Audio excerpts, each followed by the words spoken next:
The story opens with a girl named Drasa, hidden in a dark cave, waiting silently with a sniper rifle. From a distant location, she carries out a calculated assassination of the president just after his plane lands. The kill is clean and untraceable, revealing her skills as a professional sniper. After completing the mission, she takes the bullet casing with her. Later, Drasa is seen at her mother's grave, where she unexpectedly finds her father already there. Their encounter quickly shifts from quiet to serious when her father confronts her about her secret life. He reveals that he knows about her actions and the recent assassination. Drasa does not deny the accusation and hands him the casing. He places it into a box already containing several others, showing that she has carried out similar actions in the past. The moment becomes more intense when her father shares that he has cancer and doesn't have much time left. He adds that if he survives until Valentine's Day, he plans to end his life. Drasa is stunned by the news and pleads with him, but he remains firm, suggesting that this might be their final meeting. Meanwhile, a new character named Levi is introduced. He struggles with disturbing dreams and often seeks peace by sitting near the ocean, writing poetry. The waves offer him a brief escape from his inner turmoil. While lost in his thoughts, Levi receives an unexpected message, hinting at a shift in the story. Levi receives a message out of nowhere. It has only an address and a brief instruction. He doesn't question it, just grabs his keys and heads straight there. The place turns out to be a house where he meets a woman named Bartho. Their conversation reveals something from Levi's past. He used to be a military sniper, but now he's retired and living a quiet life, far from danger. Bartho gets straight to the point. She has a mission for him, one that's not for just anyone. It requires experience and accuracy, which Levi has. Then she asks a heavy question. Would anyone in his family care if he didn't come back? She informs him that the mission may be dangerous. Levi takes a moment before answering. He admits there's no one who would miss him. He lives alone, disconnected from others. Bartho accepts this and says she'll send him the details later. Before he knows it, Levi is drugged. When he wakes up, he's already on a plane, unsure of where he's going. He tries to ask questions, but no one responds. Eventually, a pilot tells him they've reached the drop point, but it's not a normal landing. Levi has to travel 32 kilometers on foot from the drop zone to reach his mission site. The pilot hands him a parachute, and he's forced to jump into a snowy wilderness. Once on the ground, Levi begins a long walk through freezing terrain. He pushes forward for 2 full days without rest. Eventually, he reaches a station where a man named JD welcomes him. JD takes Levi to a tall watchtower overlooking a deep gorge. He explains that Levi's new task is to stay here and guard this place for 1 year. JD is done with his term, and now it's Levi's turn. Levi is confused about the purpose of this post. When he asks for more details, JD only points toward the gorge and says that his job is simple. Just watch over it. Nothing more. Levi is given strict instructions by JD regarding his new post at the West Tower. He's allowed to contact the outside world only once a month. Direct communication with the East Tower, located across the gorge, is strictly forbidden. That tower has its own mission, and Levi must remain focused on his own responsibilities. JD explains the daily duties Levi must follow. He's responsible for reloading an automated gun system each day without fail. If it runs out of ammunition, it must be refilled immediately. There are also hidden landmines underground, and Levi is tasked with inspecting and maintaining them if any signs of tampering or damage appear.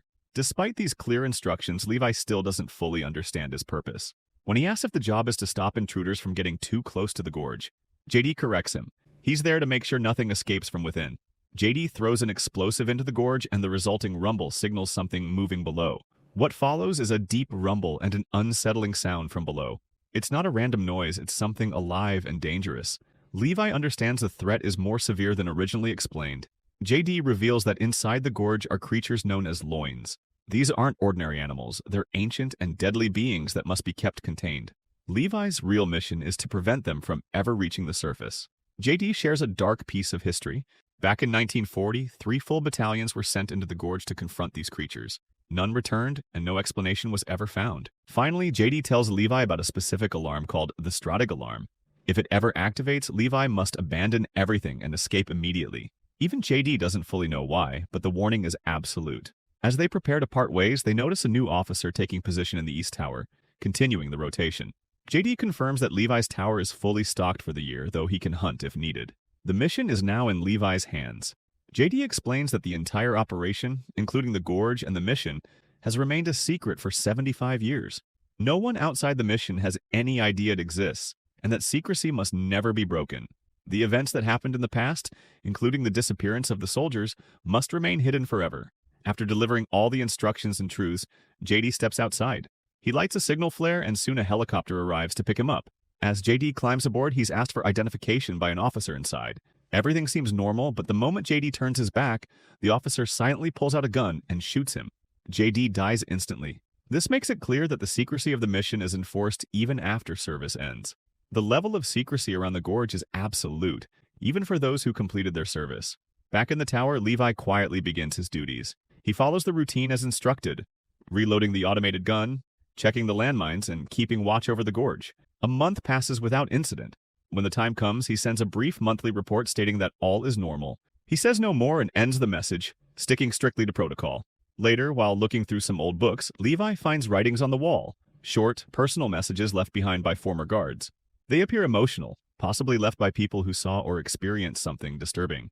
Curious and slightly disturbed, Levi steps outside to use the telescope. From across the gorge at the east tower, he spots a young woman. It's Drasa. She sits quietly, unaware at first that Levi is watching. They don't speak at first. Levi remembers the rule that there should be no communication between towers. But as days pass, Drasa begins noticing him too. Eventually, on her birthday, she lifts a sign with a handwritten message asking for his name. Levi thinks for a moment, then replies with a board of his own. He doesn't give his name, just a polite refusal. The rule is clear, but Drasa responds with her name anyway. Drasa. After a pause, Levi finally replies with his name too. This small exchange becomes the start of an unexpected bond between them. Over time, through handwritten signs and distant glances, they begin forming a quiet connection. Though separated by the gorge, something between them begins to grow. Eventually, Levi learns that Drasa is not just stationed at the tower, she's a sniper like him. One day, as a harmless gesture, Levi takes a playful shot at one of her items to test her awareness.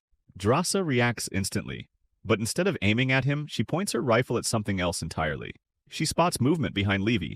Monstrous creatures are emerging from the gorge, beings that were supposed to remain trapped underground. Without hesitation, Drasa opens fire. Levi quickly joins in. From both towers, the snipers work together, aiming and firing with deadly accuracy. Despite their skill, the number of creatures continues to grow. The situation escalates as more creatures continue to emerge. During the intense battle, one creature manages to break away from the rest and reaches Drasa's tower. Unlike the others, this one looks partly human and partly beast, moving in a distorted, unsettling way. Drasa quickly realizes it's far more dangerous than the rest. She fires several shots to protect herself, but the bullets have no effect. The creature keeps coming, showing no sign of slowing down. Just as the situation becomes critical, a shot echoes across the gorge. It's Levi. He locks onto the creature and lands a perfect hit, stopping it before it can reach Drasa. Levi fires in time and stops the creature from reaching her. The next day, Levi goes out to inspect the mines around his tower. While checking the area, something unexpected happens. A small drone rises from deep within the gorge and flies into the sky. Both Levi and Drasa witness it, but neither knows what it is or where it came from. Its appearance raises more questions than answers, especially since it came from inside the sealed gorge. Time moves on. Winter arrives and December covers the area in cold and silence. The isolation continues, but Levi and Drasa grow closer despite the distance between their towers. Eventually, Levi decides he wants to meet Drasa face to face. The gorge stands in the way, but he comes up with a creative solution. He ties a rope to an empty missile shell and loads it into his RPG launcher. From her tower, Drasa watches without fully understanding what he's doing. When Levi fires, the missile sails across the gorge and lands near her. The rope stretches from one tower to the other, creating a makeshift zip line. Drasa quickly ties her end to a strong tree to secure it. Levi slides across the rope and finally reaches her tower. When Drasa sees him up close, she lights up with happiness. She runs to greet him, but jokingly tells him to take a bath first. Levi laughs and heads off to clean up. Drasa sneaks a look at him through the CCTV system, laughing softly at the sight. Afterward, they sit together and talk for the first time in person. They share memories and moments of laughter. Drasa asks about Levi's longest shot, and he tells her proudly about a mission where he hit a target from 3,240 meters during his time in the Marines. Levi tries to understand more and asks Drasa about the truth behind the gorge. He wants to know why there are so many strict rules and why everything is kept so quiet. But Drasa doesn't explain much. Instead, she gently tells him to stay focused on the mission and makes it clear that some things are better left unsaid. Then the conversation shifts. Drasa opens up about her father, unsure if he's even alive anymore. Her voice wavers, but she quickly lightens the mood. She plays music and asks Levi to dance. They sway together slowly, and in that quiet, peaceful moment, they finally let down their guards. The cold and silence fade, replaced by warmth, connection, and something deeper than either of them expected. After sharing laughter and stories, Levi opens up about something close to his heart, his poetry. He reveals that he often writes verses and has even written one for Drasa. She becomes curious and asks to hear it, but Levi gently refuses. He promises to give it to her only when they leave this place together, when they are finally free. The next morning, Levi prepares to return to his tower. As he moves along the rope bridge connecting their towers, he spots something terrifying. A swarm of monsters is climbing up his watchtower. One of them triggers a landmine near the base, causing a massive explosion. The blast rips through the rope he's crossing. In an instant, the rope snaps and Levi plunges into the gorge. Drasa sees it all. Without thinking twice, she grabs a parachute and dives in after him. She falls deep into the gorge, eventually landing in a rushing underground river. Tossed by the current, she manages to reach the shore, exhausted and bruised but alive. Elsewhere, Levi is barely conscious, hanging from a twisted tree. A giant crab-like creature crawls toward him, its pincers latching onto the roots. Just before it strikes, Drasa arrives and shoots it down, saving him again. The two gather their strength, unsure of where they are. The world inside the gorge is strange and terrifying. Before they can rest, a group of horse-riding warriors charges at them. These figures, called Holomen, wear strange armor and move with purpose. Levi and Drasa fight back fiercely, managing to take down two of them while one escapes into the mist. After the fight, Levi inspects one of the fallen Holomen. To his shock, the warrior is wearing an old military uniform, dusty and faded. Levi begins to realize what JD meant earlier. JD had mentioned long ago that 3 battalions were sent into the gorge during the 1940s, and none of them ever came back. Now it all starts to make sense. The Holomen they are fighting might be those very soldiers. Somehow they are still alive but no longer human. Something inside the gorge must have changed them into what they have now become. Levi and Drasa continue their journey, shaken but determined. As they move deeper into the gorge, they come across a terrifying sight. A forest unlike any they have seen. Human bodies have merged with trees. Thick vines and branches twist through limbs and torsos, turning people into part of the landscape. It doesn't seem like death. It feels like nature has claimed them in a strange and haunting transformation. Before they can process it fully, more Holomen begin to appear in the distance. Levi and Drasa quickly flee and find shelter in an old church tucked away in the mountains. But inside, the scene is even more disturbing. Dozens of bodies lie across the floor and pews. People who had chosen to take their own lives instead of facing what the gorge would turn them into. Suddenly, a giant infected spider drops from the ceiling and attacks Drasa. Both she and Levi act fast, shooting it down just in time. Then comes a loud banging. The Holomen are closing in. Levi grabs Drasa's hand, and they rush out the back, climbing up the cliffs. There, hidden in the rocks, they find a tunnel and force open its rusted doors. Inside, they stumble upon a decaying underground facility. A woman appears on screen, pale and exhausted, wearing a lab coat. She begins to speak. Her message reveals the truth. This underground lab was home to a top-secret project. They had been developing a powerful chemical missile, a weapon so deadly that only the highest-level authorities knew about it. Many people were involved, however. Everything then went horribly wrong. An earthquake once shook the underground facility hidden beneath the gorge. The violent tremors damaged a secure missile chamber, causing a chemical leak. The toxins that escaped weren't just dangerous, they were transformational. People inside the lab didn't simply get sick. Their bodies began to change in horrifying ways. In an old video recording, a tired woman in a lab coat explains what happened. She had been exposed to the chemicals too, and her body had slowly begun to mutate. Knowing there was no escape for her or the others, she sent out desperate messages to the military, begging them to bomb the area and destroy everything before the infection could spread. But no help ever came. Her pleas were ignored. Levi and Drasa watch the footage in silence. Everything begins to make sense. The strange creatures, the infected Halomen, even the unnatural landscape, it all started from that chemical leak. The gorge was never just a remote pit. It was the grave of a failed secret project. Trying to piece together more, Levi and Drasa search the rest of the tunnel. They find an old computer system still running. Curious, they power it on and discover detailed files from a shadowy group known as Dark Lab. This organization had been secretly using the infected victims for experiments, extracting samples to create genetically modified super soldiers. The gorge had become their testing ground. That's why no one had destroyed it. Countries were using it, not fearing it. While going through the records, Levi discovers that the gorge stretches over 4.2 kilometers, a deep and terrifying place layered with horrors. As he and Drasa leave the lab, a Holomen suddenly ambushes them and captures Drasa.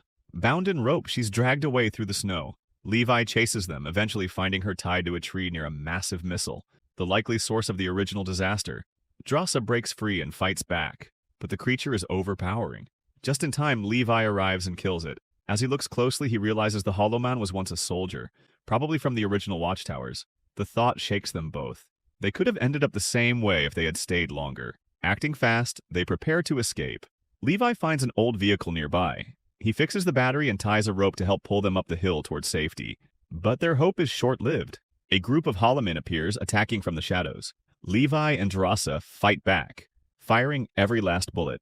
When their weapons run dry, they set fire to the ground around them, using the flames to keep the infected at a distance. With no other option, they push the car down a steep slope to create a fiery distraction. The explosion gives them the cover they need to reach the eastern tower. Exhausted and out of breath, they collapse inside, wondering if the infection might already be inside them. The next morning, Levi climbs back to his tower and contacts Bartho, the woman who had first sent him on this mission. Her response is brief and serious. She asks if he entered the gorge. Levi pauses, then denies it. Bartho sounds unconvinced. She tells him someone accessed a computer inside Gorge. If it was someone from the other tower, she says calmly, then Levi has only one option left. He must eliminate them. Bartho already knows the truth. She's seen the CCTV footage showing both Levi and Drasa inside Gorge, but she keeps silent. Instead of confronting Levi, she makes her move. The next day, she arrives by helicopter, flying directly toward the site. Levi and Drasa quickly spot the aircraft and instantly understand. She's not here to talk. She's here to eliminate them. Without delay, the two flee into the nearby forest. Levi remembers an important detail. If they manage to cross beyond the 4.2-kilometer stretch of the gorge, the two sides reconnect. That's their path to freedom, and their only chance to stay together. Levi races back to the watchtower and activates the emergency alarm. The system goes into full lockdown. Within seconds, sirens echo across the land. The dreaded Stradig mode has been triggered. In 2 minutes, the entire gorge will be destroyed. Bartho realizes what's coming. She orders her pilot to escape quickly, but time isn't on her side. Exactly 2 minutes later, the buried missile detonates. The massive explosion destroys everything in its path. Hollomen, buildings, and even Bartho's helicopter, which crashes midair with no survivors. Levi is thrown into the water by the blast. Drasa survives and hides nearby, waiting and hoping for his return. Days pass, then weeks. But Levi doesn't come back. In her sadness, she opens the poem he once wrote for her. As she reads it, she breaks down in tears, fearing he may be gone forever. In time, she starts life anew, working at a small restaurant far from the past. Then one day, Levi walks through the door, alive. Drasa sees him and immediately rushes to embrace him. Their nightmare is over. They're together again, and finally at peace.